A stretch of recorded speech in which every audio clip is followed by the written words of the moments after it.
Hello students, welcome to Digi Lessons from the house of नवांकुर।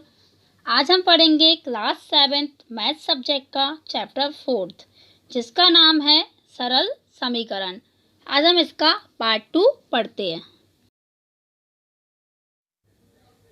हमारा first question है, निम्नलिखित सारणी के अंतिम स्तंभ को पूरा कीजिए। हमें यहाँ समीकरण दिए हैं, चर का मान दिया है। हमें यह बताना है कि समीकरण संतुष्ट होते हैं या नहीं। अब हम उत्तर देखते हैं। समीकरण है, चर का मान है और हमें बताना है कि यह समीकरण को संतुष्ट करते हैं या नहीं। तो समीकरण है अपना पहला x + 3 = 0। तो यहाँ हमें x का मान निकालना है। तो x के साथ 3 प्लस में है, इसका पक्षांतर करते हैं तो x का मान क्या हो जाएगा फिर -3, क्योंकि बराबर के साइड 3 किसका है, प्लस का। तो पक्षांतर होकर बराबर के साइड जाएगा तो इसका मान क्या हो जाएगा, माइनस का। तो अपना आंसर आएगा x का मान -3 है। लेकिन यह चर का मान अपना दिया है x = 3, तो ये अपने समीकरण को संतुष्ट नहीं करता। तो अपना इसमें आ जाएगा नहीं, समीकरण संतुष्ट नहीं होता। अब अपन देखते हैं दूसरा, x + 3 = 0। तो यहाँ भी अपना x का मान निकल के क्या आ जाएगा, -3। लेकिन यह चर का मान क्या दिया है, x = 0। तो यहाँ भी अपना आंसर आ जाएगा नहीं। अब है तीसरा, x + 3 = 0। तो यहाँ भी अपना x का मान क्या निकल के आ जाएगा, -3। और यह चर का मान भी अपना क्या है, -3। तो यहाँ अपना आंसर आएगा हाँ, इस समीकरण को संतुष्ट करता है। अब है चौथा, x - 7 = 1। पहले अपन x का मान निकालेंगे तो -7 दिया है, x के साथ बराबर किस साइड जाएगा, यानी पक्षांतर होगा तो ये किसका हो जाएगा, प्लस का। तो अपन 1 में 7 को प्लस कर देंगे तो अपना x का मान क्या आ जाएगा, 8। और यहाँ चर का मान क्या दिया है, 7। तो यहाँ अपना आंसर आएगा नहीं। अब है फिफ्थ, x - 7 = 1। तो यहाँ भी अपना आंसर क्या निकल के आएगा, x का मान 8 और चर का मान क्या दिया है, 8। तो यहाँ अपना आंसर आएगा हाँ। इस प्रकार अपने आगे के क्वेश्चंस हो जाएंगे। अब है अपना क्वेश्चन 2, जांच कीजिए कि कोष्ठकों में दिए हुए मान दिए गए संगत समीकरणों के हल हैं या नहीं। हमारा पहला है n + 5 = 19, ब्रैकेट में दिया है n = 1। तो हमें जहाँ n है उसी जगह पे क्या रखना है, 1। देखते हैं आंसर। पहले अपन लेफ्ट हैंड साइड लेते हैं, वहाँ पर क्या रखेंगे, n की जगह पर 1। n + 5 है तो n की जगह 1 रखते हैं तो क्या हो जाएगा, 1 + 5। 1 + 5 को प्लस करते हैं तो अपना आंसर आता है 6। तो यहाँ अपना राइट हैंड साइड क्या दिया है, 19, और लेफ्ट हैंड साइड क्या निकल के आया है, 6। तो अपने लेफ्ट हैंड साइड और राइट हैंड साइड के मान बराबर नहीं है। तो अपन उत्तर लिखेंगे n = 1 समीकरण का हल नहीं है। अब देखते हैं दूसरा, 7n + 5 बराबर क्या है, 19, ब्रैकेट में क्या दिया है, n का मान -2। तो पहले अपन लेफ्ट हैंड साइड लेते हैं। लेफ्ट हैंड साइड का समीकरण है 7n + 5 = 19। यहाँ हमें n का मान क्या रखना है, -2। तो अपन लेफ्ट हैंड साइड का समीकरण लेते हैं 7n + 5। यहाँ n की जगह पे क्या रखेंगे, -2। तो रखते हैं 7, ब्रैकेट में क्या आएगा अपना -n, क्योंकि 7 के साथ n कैसा है, गुणा में है। फिर है +5, तो इंटू करते हैं 7 और -2 का, तो आंसर अपना आता है -14 प्लस फिर क्या दिया है, 5। तो -14 और +5 करते हैं तो 14 में से 5 को माइनस करते हैं तो आता है 9। और यहाँ माइनस के चिन्ह की संख्या बड़ी है तो अपना क्या लग जाएगा, चिन्ह माइनस का। तो अपना लेफ्ट हैंड साइड निकल के आ गया -9 और राइट हैंड साइड का मान क्या दिया है, 19। तो अपने लेफ्ट हैंड साइड और राइट हैंड साइड के मान बराबर नहीं है। तो यहाँ अपना उत्तर होगा n = -2 समीकरण का हल नहीं है। ऐसे ही हमारा सी होगा। यहाँ पर हमें n का मान क्या रखना है, 2। देखते हैं 7n + 5 = 19। यहाँ n का मान रखना है 2। तो लेफ्ट हैंड साइड लेते हैं 7n + 5। यहाँ n का मान रखते हैं 2, 7n + 5, n की जगह 2 रखते हैं तो 7 गुणे 2 + 5, तो 7 दूनी 14 + 5, तो 14 + 5 मिलकर क्या हो जाएंगे 19। तो अपना लेफ्ट हैंड साइड का आंसर आ गया 19 और राइट हैंड साइड का भी आंसर क्या है अपना 19। तो यहाँ अपने लेफ्ट हैंड साइड और राइट हैंड साइड के मान बराबर आए हैं, तो अपना उत्तर होगा n = 2 समीकरण का हल है। अब देखते हैं अगला, 4p - 3 = 13। यहाँ p का मान रखना है 1। तो यहाँ सेम होगा जैसा अपन पहले के क्वेश्चन में कर रहे थे, n का मान रख रहे थे और यहाँ हमें p का मान रखना है। ऐसे ही अपना हो जाएगा अगला, 4p - 3 = 13। यहाँ p का मान क्या रखना है अपना, जहाँ p है वहाँ -4 रखना है। ऐसे ही अगला है 4p - 3 = 13। यहाँ p का मान क्या रखना है 0। तो ये अपने क्वेश्चन हो जाएंगे। अब देखते हैं थर्ड, प्रयत्न और भूत विधि से निम्नलिखित समीकरणों को हल कीजिए। पहला है 5p + 2 = 17। देखते हैं आंसर, 5p + 2 = 17। तो सबसे पहले अपन LHS लेते हैं। क्या लेंगे यहाँ पर 5p + 2, तो सबसे पहले p का मान रखते हैं अपन -3। तो जहाँ पे ये वहाँ क्या रखेंगे -3, तो 5 ब्रैकेट में होगा -3, फिर है +2, तो 5 और -3 का इंटू करते हैं तो आंसर क्या आएगा -15, फिर है +2, तो 15 में से 2 को माइनस करते हैं, आंसर आता है 13। यहाँ माइनस के चिन्ह की संख्या बड़ी है तो यहाँ अपने आंसर में चिन्ह भी क्या आएगा माइनस का, तो अपना पहला आएगा -13। तो अपना LHS आ गया -13 और राइट हैंड साइड क्या है अपना 17। तो ये दोनों मान बराबर नहीं है, तो इसका होगा अतः p = -3 समीकरण का हल नहीं है। फिर अपन रखते हैं p का मान -2, तो जहाँ p है वह क्या रख देंगे -2, तो 5 × -2 + 2, तो इंटू करते हैं 5 और -2 का, तो क्या होगा -10 + 2, तो 10 में से 2 को माइनस करेंगे तो अपना निकलेगा 8। यहाँ भी क्या होगा -8, तो ये भी अपने राइट हैंड साइड के मान के बराबर नहीं है, तो यहाँ भी क्या हो जाएगा उत्तर, अतः p = -2 समीकरण का हल नहीं है।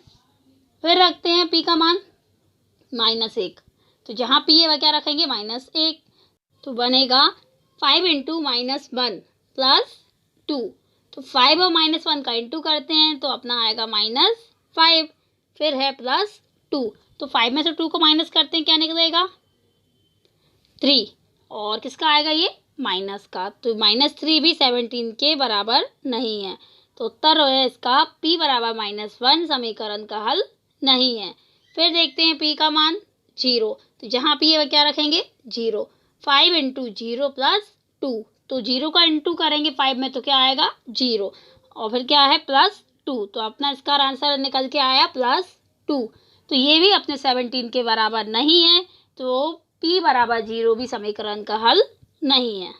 अब रखते हैं p का मान 1, जहाँ p वह क्या रखेंगे 1, तो बनेगा 5 × 1 + 2, तो 5 का इंटू 1 में करेंगे तो आएगा 5, उसे +2 करेंगे तो 5 + 2 में कर हो जाएंगे 7, तो 7 भी अपने 17 के बराबर नहीं है, तो यहाँ p = 1 समीकरण का हल नहीं है।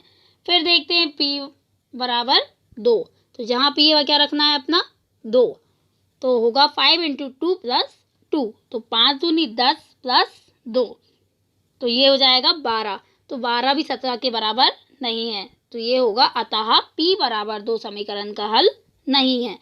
अब रखते हैं p का मान 3, तो बनेगा 5 × 3 + 2, 5 × 3 कितने बताएंगे 15, उसे +2 करेंगे तो अपना क्या निकल आएगा 17। अपना राइट हैंड साइड भी क्या मान है 17, तो यहाँ लेफ्ट हैंड साइड और राइट हैंड साइड दोनों के मान कैसे आ गए बराबर, तो अपना उत्तर होगा अतः p = 3 समीकरण का हल है। अब है दूसरा, 3m - 14 = 4, तो यहाँ भी हम m की जगह पे -2 -1 0 1 2 3 4 5 और 6 मान रखते हैं। जब हम m बराबर 6 रखते हैं तो अपना मान निकल कर आ जाता है 4। तो इसमें भी अपना m बराबर 6 समीकरण का हल हो जाएगा। तो ये क्वेश्चन भी अपना हो जाएगा। अब है 4, निम्नलिखित कथनों के लिए समीकरण दीजिए। पहला दिया है संख्याओं x और 4 का योग 9 है, हमें समीकरण देना है। तो यहाँ में दिया है x और 4 का योग, मतलब योग है मतलब क्या होगा, प्लस। तो समीकरण बनेगा x + 4 = योग कितना है 9, तो आएगा x + 4 = 9। अब है दूसरा, y में से 2 घटाने पर 8 प्राप्त होता है। तो समीकरण बनेगा y - 2 = कितना प्राप्त होता है 8, तो आएगा 8, y - 2 = 8। तीसरा है a का 10 गुना 70 है, गुना मतलब क्या होगा, गुणा। तो a का 10 गुना क्या हो जाएगा 10a बराबर कितना है 70। तो समीकरण है अपना 10a = 70। चौथा है संख्या b को 5 से भाग देने पर 6 प्राप्त होता है। b को 5 से भाग देने पर तो आएगा b/5, कितना आंसर आता है 6। तो समीकरण है b/5 = 6। फिर है पांचवा, t का 3/4 मतलब 3/4 t कितना है 15। तो समीकरण बनेगा 3/4 t = 15। छठा है m का 7 गुना और 7 का योगफल आपको 77 देता है। m का 7 गुना क्या हो जाएगा 7m और योगफल कितना है 7 मतलब +7, कितना आंसर देता है 77। तो समीकरण बनेगा 7m + 7 = 77। अब है अपना सातवां, एक संख्या x की चौथाई ऋण क्या हो जाएगा, x का चौथाई मतलब x/4, ऋण कितना दे रहा है 4 मतलब -4 और उत्तर भी कितना दे रहा है 4। तो समीकरण होगा x/4 - 4 = 4। अब है आठवां, यदि आप y के 6 गुने में से 6 गुना मतलब 6y में से 6 घटाएं मतलब कितना घटाएं 6, तो क्या होगा प्राप्त 60। तो अपना समीकरण बनेगा 6y - 6 = 60। अब है अपना नवा, यदि आप z के 1/3 में, 1/3 में तो क्या हो जाएगा z का तिहाई मतलब z/3, कितना जोड़ दें उसमें 3 और क्या प्राप्त हो जाएगा 30। तो समीकरण बनेगा z/3 + 3 = 30। अब है पांचवा, निम्नलिखित समीकरणों को सामान्य कथनों के रूप में लिखिए। पहला दिया है p + 4 = 15। पहले अपन को कथन दिए थे, अपन क्या बना रहे थे समीकरण। अब यहाँ समीकरण दिए हैं और कथन बनाना है। तो पहले का उत्तर होगा p + 4 मतलब p और 4 का योग कितना है 15 है। अब है दूसरा m - 7 = 3, मतलब m में से कितना घटा रहे हैं अपन 7 और क्या प्राप्त हो रहा है 3। तो इसका उत्तर होगा m में से 7 घटाने पर 3 प्राप्त होता है। अब है तीसरा 2m = कितना है 7, मतलब m में अपन कितने का गुणा कर रहे हैं 2 का और क्या प्राप्त हो रहा है 7। तो इसका समीकरण बनेगा m का 2 गुना 7 है। अब है चौथा m/5 = 3, तो यहाँ क्या है m में कितने से भाग दे रहे हैं अपन 5 से और क्या प्राप्त हो रहा है 3। तो अपना समीकरण बनेगा संख्या m को 5 से भाग देने पर 3 प्राप्त होता है। अब है पांचवा 3m/5 = 6, तो इसका कथन बनेगा m के 3 गुने में 5 से भाग देने पर 6 प्राप्त होता है। अब है छठा 3p + 4 = 25, तो इसका बनेगा p का 3 गुना और 4 का योगफल आपको 25 देता है। अब है अपना सातवां 4p - 2 = 18, तो इसका समीकरण बनेगा एक संख्या x की चौथाई ऋण 2 आपको 18 देता है। अब है 8वां, p/2 + 2 = 8। तो इसका कथन बनेगा यदि आप p के आधे में 2 जोड़ें तो आपको 8 प्राप्त होता है।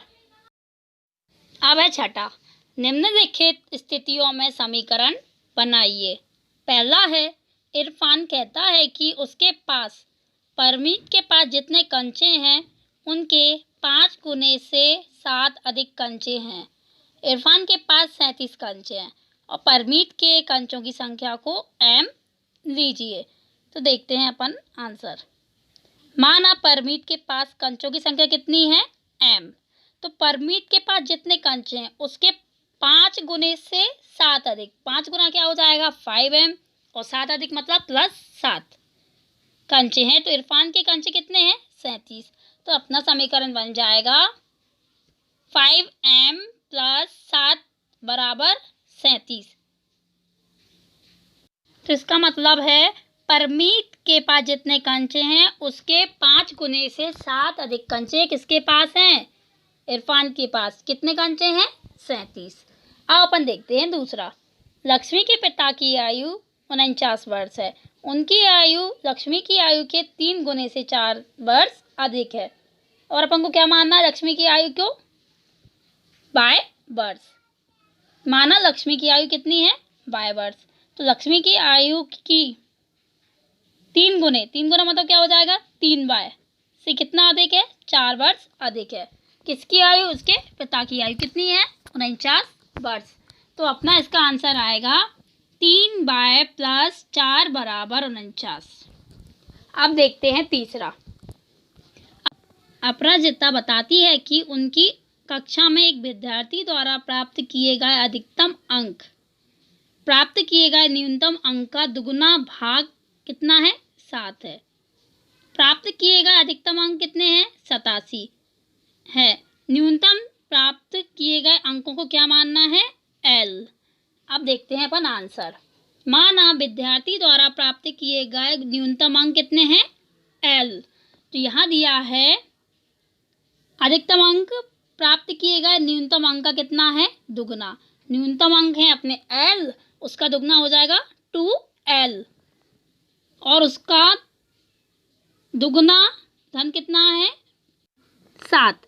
तो हो जाएगा 2L + 7 और वो किसके बराबर है अधिकतम अंक। अधिकतम अंक कितना है 87। तो अपना समीकरण बन जाएगा 2L + 7 = 87। अब है चौथा। एक समद्विबाहु त्रिभुज में शीर्ष कोण प्रत्येक आधार कोण का दुगना है। मान लीजिए प्रत्येक आधार कोण 20 डिग्री है। याद रखिए कि त्रिभुज के तीनों कोणों का योग 180 डिग्री होता है। ये हमें पता है त्रिभुज के तीनों कोणों का योग कितने डिग्री होता है 180 डिग्री। तो यहाँ हमें आधार कोण क्या दिया है B, इसलिए शीर्ष कोण क्या हो जाएगा B, क्योंकि शीर्ष कोण आधार कोण का कैसा है दुगना है। और हमें पता है त्रिभुज के तीनों कोणों का योग 180 डिग्री होता है।